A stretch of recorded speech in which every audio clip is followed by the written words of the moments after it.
Hi, I'm Francesca Pratt. I'm here for my TE 150 class to talk about my global learning project, Interaction 1.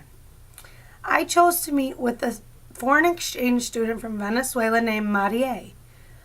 She had a lot to share with me about the similarities and differences from her culture to mine.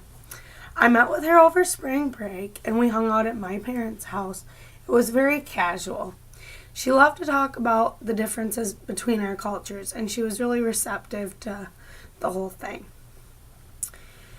For getting out of bed for Marie is a little different than it is here. She lives in a much smaller house and she lives in a very busy city, which is different than my hometown, which was a very rural city. Her parents work as a dentist and an auto repairman, but they also sell banana leaves in the weekends. So one memory that she has of waking up a lot of early on the weekends is to go sell banana leaves in the markets.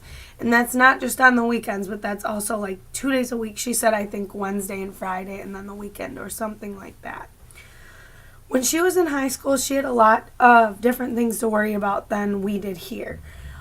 She had to worry about her safety. Walking to school and walking home from school wasn't always safe. She actually has gotten held at gunpoint 3 different times for being robbed and asked for her money. Hold a gun to her head, say, give me all your money out of your pockets. And then she would empty her pockets and then they would leave. Her mother even got her earrings pulled out of her ears. So Venezuela, where she lives, is not exactly as safe as we are here in America, especially in Lansing or Michigan or Port Huron or wherever you're referring to. Life there is a lot more dangerous. Another difference from here to there is that all the roads are dirt, even in the cities. It's kind of more of a rural feel and more, I don't want to say lower quality houses, but a little bit lower grade. The government isn't doing as well in Venezuela as it is here in America, so things are not as prosperous as maybe the neighborhoods you would see around where we live. In high school, what made her really happy was hanging out with friends. That was her favorite thing, her support system, and just her favorite thing to do.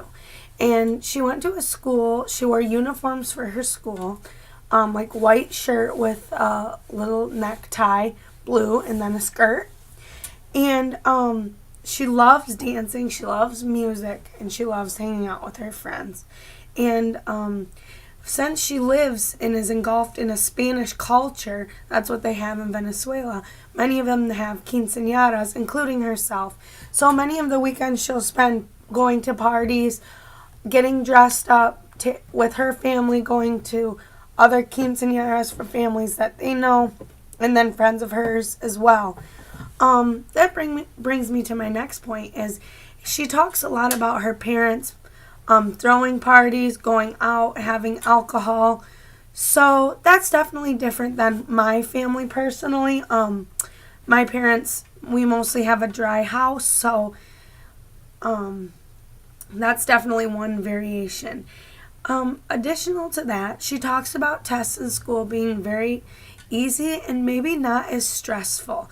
I don't think there's as clear of a testing system as SAT, ACT, going into college, etc. So that's one area where that would vary there. So, as you can see, there are many different things between hers and my culture. Another thing I wanted to share about her school was she showed me pictures of her gymnasium, and it kind of has like a roof, and then there's no walls. So it's kind of like a pavilion style, and the floor was dirt. So you can imagine that's a lot different from a high school that you or I went to, where we had an indoor gymnasium, heated and cooled, hardwood floors that were swept every night. Some other things that I really have noticed from what Marie has said to me is that her government is suffering. Something has happened to where the price of everything has been extremely inflated.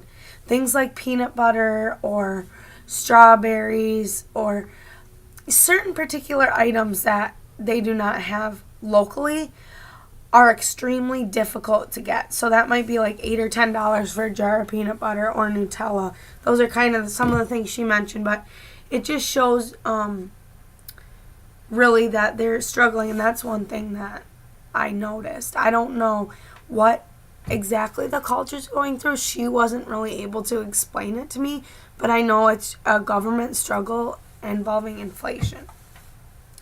So my thoughts and reactions after talking with her and having this interaction are that I am extremely grateful. I live in a place where I can walk to the store, I can walk to school, and I can even trust that my young siblings can walk to school and be safe. Venezuela is a place where you have to watch your back. You have to be prepared to defend yourself. And that is something that is very difficult to deal with, especially at a young age. I noticed that there were a lot of similarities between our cultures, such as music, dancing, partying, etc., and spending time with friends. Friends and entertaining each other with music and drinks seems to be something that's cross-cultural and something that is the same. I also noticed that even though she is in a poor area, she still is going to school. So that shows the universal importance of education.